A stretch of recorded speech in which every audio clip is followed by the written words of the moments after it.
शुरुआत बड़ी खबर के साथ। अमेरिका ने मध्य पूर्व में अतिरिक्त सैनिकों की तैनाती कर दी है। जी हां, परिस्थितियां लगातार और ज्यादा गंभीर होती हुई। बता दें आपको, यहां पर 40,000 सैनिकों के अलावा अतिरिक्त सैनिक भी भेजे गए। अमेरिकी एयरक्राफ्ट कैरियर यूएसएस ट्रूमैन भी वहां पर तैनात कर दिया गया है। यानी कि जबरदस्त तैयारियां, और ऐसे में इन तैयारियों को देखकर, अमेरिका की इस एक्टिवनेस को देखकर कयास लगाए जा रहे हैं कि अब कुछ बड़ा होने वाला है, कुछ और ज्यादा भयानक होने वाला है। 2 विध्वंसक और 1 क्रूजर भी वहां पर अमेरिका की तरफ से तैनात कर दिए गए। ईरान से हमले की आशंका के बाद अमेरिका पूरी तरह से अलर्ट मोड पर। अमेरिका ने मध्य पूर्व में अपने अतिरिक्त सैनिकों की इसी वजह से तैनाती भी कर दी है।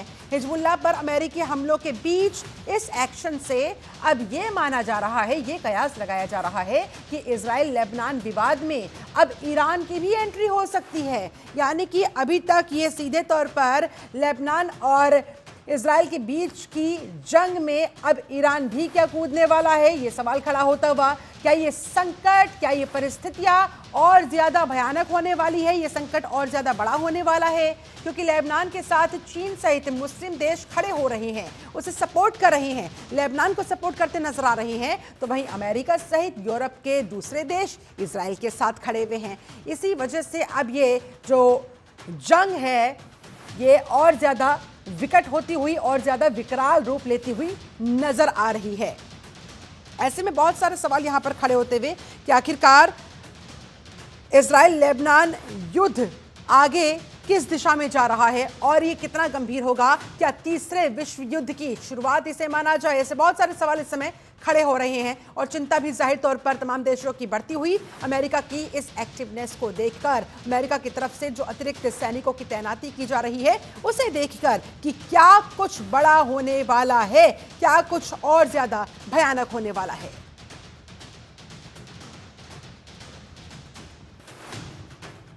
तो कुल मिलाकर हिजबुल्लाह इजराइल के संघर्ष के बीच, इस युद्ध के बीच आमने सामने जो लेबनान और इजराइल है, ऐसा लग रहा है कि पूरी तरह से नेतन्याहू लेबनान का इतिहास ही नहीं बल्कि उसके भूगोल को भी बदलने पर तुल गए हैं।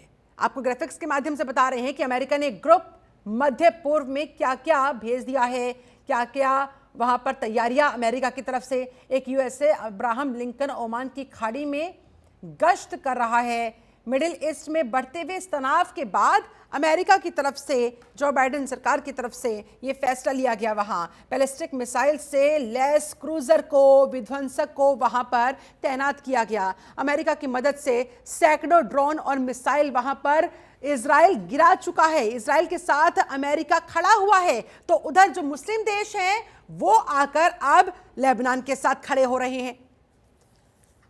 इस पर चर्चा करने के लिए हमारे साथ 2 खास मेहमान इस समय जुड़ गए हैं। जल्दी से मैं उनका तारुफ करवा देती हूं। Retired group captain V N Jha साहब हमारे साथ जुड़ चुके हैं, बहुत बहुत स्वागत है सर आपका। और विदेश मामलों के जानकार ब्रह्मदेव अलूनी साहब भी हमारे साथ जुड़ गए हैं, आपका भी बहुत बहुत स्वागत है। झा साहब, चर्चा की शुरुआत आपके साथ। इजराइल लेबनान में युद्ध की आशंका के बीच टू द पॉइंट सवाल, क्या ये तीसरे विश्व की होने जा रही है, विश्व युद्ध की शुरुआत? बहुत बहुत धन्यवाद शिल्पा। ये जो सवाल है आज सबों के मन में है, ये तीसरा विश्व युद्ध ना हो, कोई तीसरी शक्ति उसमें ना कूद, इसीलिए ये फोर्स के जो बिल्डअप है आप देख रहे हैं, ये मोस्टली प्रिवेंटिव हैं। आपको याद होगा जब इस्राइल ने हमास पे युद्ध शुरू किया था तो 2 एयरक्राफ्ट कैरियर ऑलरेडी पैसिफिक में थे, और वो इसलिए थे कि कोई तीसरी शक्ति समुद्री रास्ते से गाजा के जो वॉर है उसमें आके ना कूद पड़े। तो वो एक प्रिकॉशनरी स्टेप थी, प्रिवेंटिव स्टेप थी, जो कि किसी तीसरी शक्ति को वहां आने से रोक सके। आपको पता है हाँ। गाजा जो है वो लैंड लॉक्ड है बाकी 3 साइड्स में। अब बात आई लेबनान की, तो लेबनान में देखिए, लेबनान में हिजबुल्लाह जो है वो आज से नहीं, जब वो 7 अक्टूबर की जो घटना हुई थी उसी समय में जो हिजबुल्लाह थे उसके भी रॉकेट आए थे इस्राएली जमीन पे। और जब 8 अक्टूबर से या 7 ही अक्टूबर से जब इस्राएल ने हमास पे युद्ध शुरू, जो इस्राएल थे वहां उस एरिया को खाली करा दिया गया था, क्योंकि हिजबुल्लाह हर आए दिन में कुछ ना कुछ रॉकेट्स वहां पे अपना फेंकते थे। हालांकि आयरन डोम था इस्राएली एयर डिफेंस की तरफ से, लेकिन कुछ जो मिसाइल्स थे वो चूक जाते थे, वो आके गिरते थे। तो अभी जो स्टेज है हमास को लगभग खत्म होने के कगार पे है। उसकी आज के दिन में शक्ति जो है बहुत क्षीण हो गई है। अब उसको रिजर्व करने के लिए, प्रिजर्व करने के लिए, उसको बूस्ट करने के लिए, थोड़ी ऑगमेंट करने के लिए हिजबुल्लाह जो है वो पूरी तरह से आगे आ रहा था। आपको पता होगा कि आज से कुछ दिन पहले ही हिजबुल्लाह ने बहुत सारे रॉकेट इस्राइल पे दागे थे। तो एक चीज क्या है, बहुत बड़ी शक्ति है इस्राइल के पास में, कि इनके पास में ऐसा ड्रोन है जो कि इंफ्रारेड सिग्नेचर को पहचान लेता है, और जहां से भी रॉकेट फायर हुए हैं, चाहे वो गाजा की जमीन से हो, चाहे लेबनान की जमीन से हो, उस रॉकेट फायरिंग जो लोकेशन है उस पे फिर आके F-16 या और जो बाकी एयरक्राफ्ट हैं इस्राइल के, उसके ऊपर पिन पॉइंट प्रिसीजन अटैक करती है। तो उसके जो एम्यूनिशन के भंडार हैं वो सारे खत्म हो जाते हैं। आपने अभी जैसे दिखाया था, कुछ जो जहां जहां पे आग लगी हुई है, जहां से धुआं आ रहा है लेबनान से, ये पूरे के पूरे जो एम्यूनिशन डंप थे वो तबाह हो गए हैं। वहां के जो सेकेंडरी ब्लास्ट होते हैं उसको देख के हम लोग जानते थे कि ये जो है ये सेकेंडरी ब्लास्ट है, वहां के जितने सारे रॉकेट हैं चाहे मिसाइल्स हैं वो बर्बाद हो गए हैं। तो आज के दिन में हिजबुल्लाह काफी कंस्ट्रेंट में, हिजबुल्लाह को बहुत नुकसान झेलना पड़ रहा है। तब ये आपने जो आशंका जताई है कि क्या तीसरा विश्व युद्ध, क्या इसमें ईरान जाके कूद जाएगा, क्या इसमें चीन की एंट्री हो जाएगी, इसलिए ये तमाम प्रयास इस समय लगाए जा रहे हैं। मैं लौटती हूँ सर आपके पास। ब्रह्मदेव अलूनी जी, आपको क्या लग रहा है, क्या बड़ा होने वाला है? क्या सब कुछ तबाह होने जा रहा है? श्वेता जी देखिए, मध्य पूर्व जो है उसकी भू राजनीति जो है या भू रणनीति कहिए, वो ऐसी है ही कि वहां पर ऐसा लगता है कि युद्ध किसी कगार पर चला जाए। लेकिन वो जो पूरा इलाका है शक्तियों ने इस प्रकार से बांध के रखा है कि सभी के अपने अपने हित हैं। सबसे पहले अमेरिका सैनिक भेज रहा है, इससे चिंता व्यक्त करना। यहाँ पर ये समझना जरूरी है कि अमेरिका के जो नेवल बेस है वो कतर में भी है, वो बहरीन में भी है, वो सऊदी अरब में भी है, वो संयुक्त अरब अमीरात में भी है। तो चारों ओर से जो मध्य पूर्व है, सीरिया में भी है, इराक में भी है उसके सैन्य अड्डे। तो अमेरिका के सैन्य अड्डे तो पहले से वहां है ही। लेकिन सबसे बड़ी बात है कि क्या ईरान हमला करेगा, जिसकी आशंका है, और ईरान के हमले से इजराइल को बचाने के लिए ही भूमध्य सागर के जरिए जो है वो जो अपना जहाज अमेरिका ने रवाना किया है। लेकिन विश्व युद्ध के बारे में इसलिए नहीं सोचा जाना चाहिए क्योंकि विश्व युद्ध करेगा कौन? रसिया तो यूक्रेन में उलझा हुआ है। चीन जो है, चीन बहुत अच्छे तरीके से जानता है कि वो उसकी आर्थिक प्रतिबद्धताएं पहले है, उसकी वन बेल्ट वन परियोजना पहले है, वो दुनिया में आर्थिक तौर पर लैटिन अमेरिका तक जा रहा है और मध्य पूर्व उसके लिए बहुत ही सुरक्षित रास्ता है। तो किसी भी युद्ध के भड़कने में जो सबसे ज्यादा नुकसान हो सकता है वो चाइना का नुकसान हो सकता है, क्योंकि इस इलाके में यदि अस्थिरता आती है तो इसका परिणाम चाइना भोगेगा। और अमेरिका के सामने जो सबसे मजबूत राष्ट्र खड़ा है, आर्थिक तौर पर कहे आप, सामरिक तौर पर कहे, वो चीन खड़ा है। तो अमेरिका इस पूरी सिचुएशन का बहुत अच्छे से फायदा उठा रहा है। वो न केवल इजराइल का बचाव कर रहा है लेकिन इजराइल को अवसर भी दे रहा है कि हमास के बाद जो एक युद्ध का मोर्चा हिजबुल्लाह ने खड़ा किया था, यदि हिजबुल्लाह कमजोर होता है, यदि हिजबुल्लाह नष्ट हो जाता है, इसका मतलब है कि ईरान कमजोर हो जाएगा। और ईरान कमजोर हो ये सिर्फ अमेरिका नहीं चाहता, यह अमेरिका के साथ साथ सऊदी अरब भी चाहता है, ये संयुक्त अरब अमीरात भी चाहता है, ये पूरी सुन्नी दुनिया चाहती है। क्योंकि जो ईरान है वो इस्लामिक दुनिया का नेतृत्व करना चाहता है, लेकिन अंततः वो शिया देश है। तो ऐसे में यह युद्ध भड़केगा, ज्यादा भड़केगा। ईरान कितना एक करके लेबनान के साथ, हिजबुल्लाह के साथ वहां पर मुस्लिम देश सामने आ रहे हैं, उनका समर्थन कर रहे हैं, तो क्या ईरान की युद्ध में एंट्री के बाद फिर अमेरिका पीछे थोड़ी ना रहेगा, अमेरिका चुप थोड़ी ना बैठेगा? इसीलिए क्या ये विश्व युद्ध 3.0 की शुरुआत, इसके काउंटडाउन की बात कही जा रही है सर? श्वेता जी देखिए, मैं फिर आपका इस बार में ध्यान दिलवाऊंगा कि जो इस्लामिक दुनिया है, इस्लामिक दुनिया कह सकती है, लेकिन वो युद्ध के मैदान में उतरेगी इसमें थोड़ा सा संदेह है। अच्छा। आप सऊदी अरब को देखिए, वो इस्लामिक दुनिया का नेतृत्व जरूर कर रहा है, लेकिन वो अपने आधुनिकीकरण की ओर बढ़ रहा है। वो तेल के बाद कैसे अपने देश को मजबूत कर सकता है उसकी ओर देख रहा है। और संयुक्त अरब अमीरात से लेकर इस्लामिक दुनिया में जिस देश का दबदबा है वो अमेरिका है।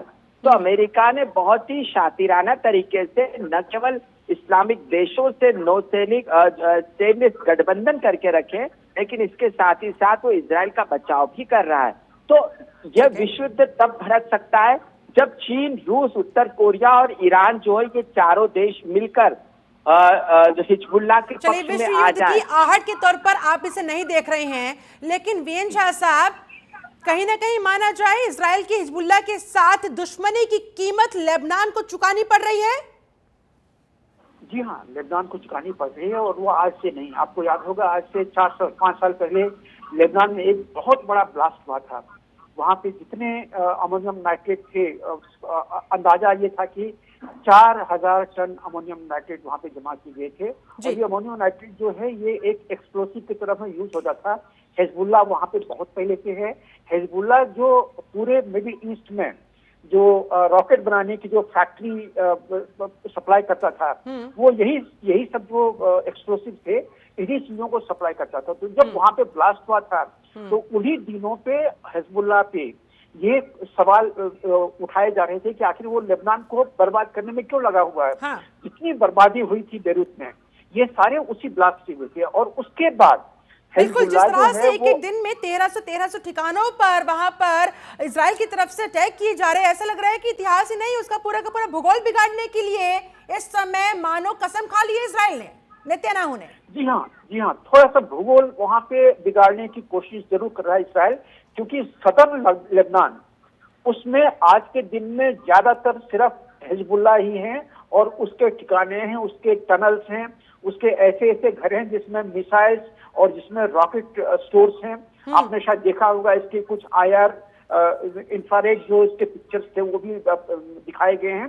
तो इसको नष्ट करने के लिए इस्राइल जो है तुला हुआ है, और इस्राइल के पास में आज के दिन में वो साधन है कि इन सारे जो एम्यूनिशन डंप्स हैं, चाहे वो रॉकेट का हो, चाहे एक्सप्लोसिव्स का हो, चाहे रॉ मटेरियल का हो, उसको वो उड़ा सकता है। और वही कर रहा है कि उसकी वॉर मशीन जो है, जो लड़ाई करने की जो क्षमता है, उसको नष्ट करने पे लगा हुआ है। हिजबुल्लाह को अभी नष्ट करने पे नहीं लगाया हुआ, क्योंकि हिजबुल्लाह के जो लोग हैं ओवरग्राउंड भी हैं, अंडरग्राउंड भी हैं। आपने देखा होगा जितना गाजा में टनल्स हैं, इतने टनल्स तो लेबनान में नहीं है, लेकिन जितने ये रॉकेट्स, मिसाइल्स वगैरह हैं, मोस्टली ये अंडरग्राउंड छुपाए गए हैं। ये आपको सीधी आंख से वहां पे दिखाई नहीं देते हैं, इसके लिए आपको इंफ्रारेड सिग्नेचर ढूंढनी पड़ती है। तो हिजबुल्लाह वहां खत्म नहीं होगा अभी। ईरान अभी डायरेक्टली वहां पे नहीं कूदेगा, क्योंकि ईरान भी जानता है कि अगर वो वहां पे डायरेक्टली कूदा तो उसकी अपनी क्षमता जो है वो बिल्कुल कम हो जाएगी। और इसीलिए जो डिप्लॉय किया गया है अभी एडिशनल ट्रूप्स को, वो इसलिए किया गया कि अगर लार्ज स्केल अगर ईरानियन एस्केलेशन अगर हो तो उसको वहीं पर रोका जाए, चाहे वो सड़क के रास्ते में हो, चाहे और कोई रास्ते हो। तो ये सब चीजें अभी पोस्टरिंग चल रही है, ये प्रिपरेशन चल रही हैं। आगे ये क्या टर्न लेगा हम नहीं जानते हैं। जिहादियों को बहुत कम लोग जो हैं वो प्रेडिक्ट कर सकते हैं, चाहे वो हिजबुल्लाह हो, हमास हो, यमन में आपने हुती को देखा हुआ है, इनको आप प्रेडिक्ट नहीं कर सकते हैं।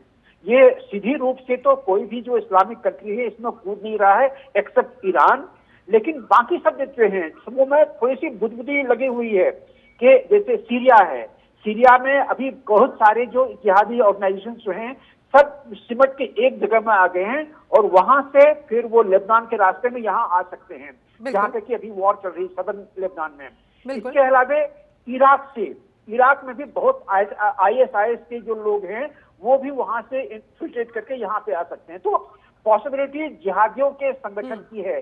देश डायरेक्टली नहीं आएगा, चाहे वो इराक हो, चाहे वो और कोई देश हो, लेकिन जिहादी ऑर्गेनाइजेशन जो हैं, जो मोस्टली इन सारे देशों से पनाह पाते हैं, एम्यूनिशन पाते हैं, फंड्स पाते हैं, वो इसमें कूदने के लिए तैयार हो सकते हैं। लेकिन अभी फिलहाल इस्राइल इसलिए चिंता और ज्यादा बढ़ती हुई झा साहब। और एक और सवाल ये कि देखिए हमारी आंखों के सामने हम लेबनान को गाजा बनती देख रहे हैं।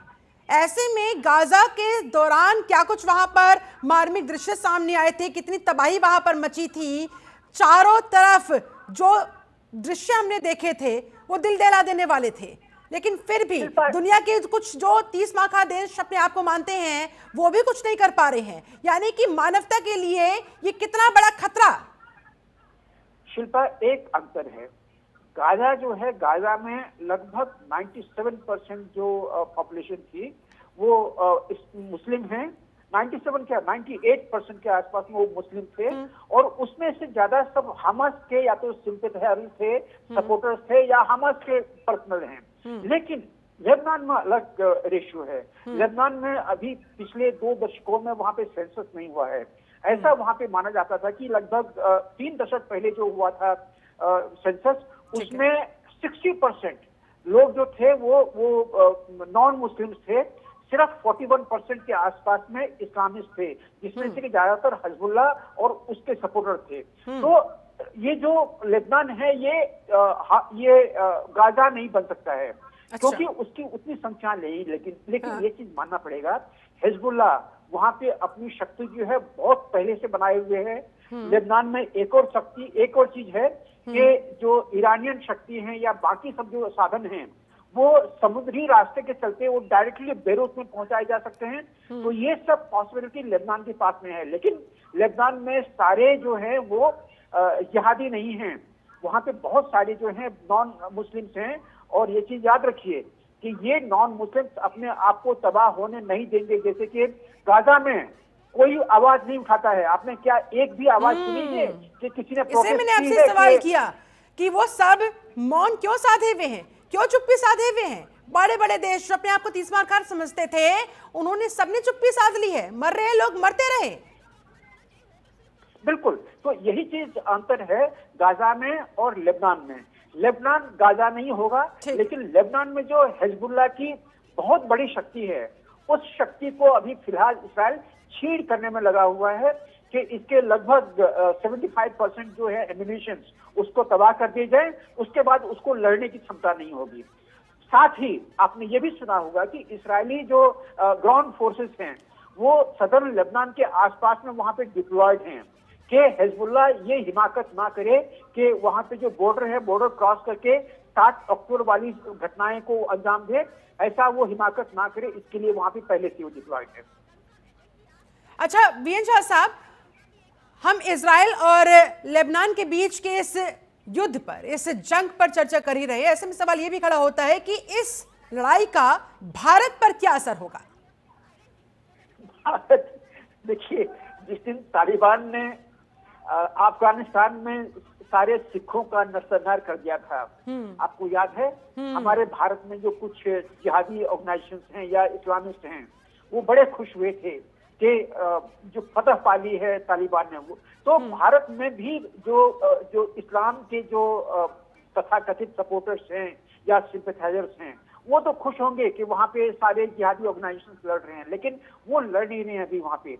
आपको मैं बता दूं, आज के दिन में लगभग 188 जिहादी ऑर्गेनाइजेशंस हैं पूरे वर्ल्ड में, जिसमें से कि ज्यादातर ये तो मिडिल ईस्ट में हैं और बहुत सारे जो हैं वो अफ्रीकन नेशंस में हैं। अफ्रीकन नेशंस वाले भी, जैसे वहां पे आपने सुना होगा कि जो नाइजीरिया में जो एक्टिव हैं, सूडान में एक्टिव हैं, ये लोग अभी यहाँ पे डायरेक्टली कूदे नहीं हैं। लेकिन मैंने पहले ही आपको बताया, आप जो ये जिहादी हैं इसके ऊपर में आप यकीन नहीं कर सकते हैं कल को ये क्या करेंगे।